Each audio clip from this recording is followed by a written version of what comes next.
Welcome to my Heart Garden 2019.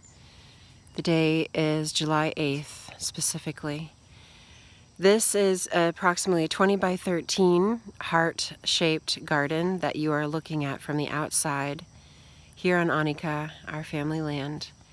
Primarily there are sunflowers growing here of different varieties, but you also see the white gladioli, the zinnias. And I want to point out the various stages of growth in life that each of these children of the creation of my Holy Lord has and is embodying. You see some stems that have fulfilled their prayerful purpose and their flowers are now gone. You see some interestingly shaped, flat almost, is this sunflower, straight to the sky. You see sunflowers of different shapes, different height. These sunflowers themselves are of a now 26-year-old generational seed stock, because I have always gathered the head of a few of my sunflowers and harvested them for the next season. However, this year, for some reason, they sprouted very, very late, and I was actually almost concerned for the first time in many years. But I point out something to you very specific now. There are two new additions to the top of the Heart Garden, and I want to point out that these two Arbor vitae, one has done quite well and the other appears to be dying. These two Arbor vitae were planted in a different section of our land, in a place that was not appropriate for their nature, which is the need for lots of sun. And they were there in that spot for actually more than 2 years until I decided to transplant them with the intention for them to be keepers or guardians of the front entrance of this Heart Garden. But as you can see, well, and let me also point out that this one was previously hurting very badly in the section that it was, because the brown indicates that that it is not well, not healthy, or not getting enough water, rather.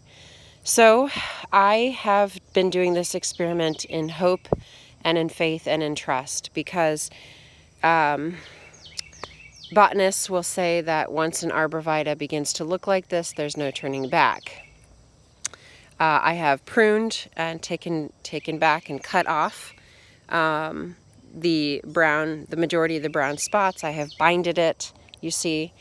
And if you know anything about Infinite Healing Now ministry and the nature of what this seemingly simple garden is, you will know that there is extreme powerful prayer shooting through every one of these seeds. Every single thing I grow, or that grows rather, through the power of God on our family land is grown from seed. And coupled with that, everything that you see here is planted with specific prayer for either specific individuals or all of life, all of mankind as a whole. So I'm leaving this Arbor vitae here and offering this lesson as a teaching. You do not dispose of what appears to be old and sickly because the world has told you and trained you to believe that this is what should be done. You nurture in trust and in faith the power who is Jesus Christ, waiting, observing, doing what the Holy Spirit guides you to do in complete submission to the one who is. And in so doing, you still wait and you still watch and you still receive the power. You still receive the power of He who is. And regardless, you learn, and regardless, you receive. So, this is a lesson for our culture, not my culture really, the culture of the world, but the culture that I am immersed in. Do not throw off the elderly and the sickly and dispose of them. You are to bring them into your home whatever that looks like, whether that be providing a wonderful place for them to live or regularly visiting them in the wonderful home that you have created for them or encouraged them to create and provide.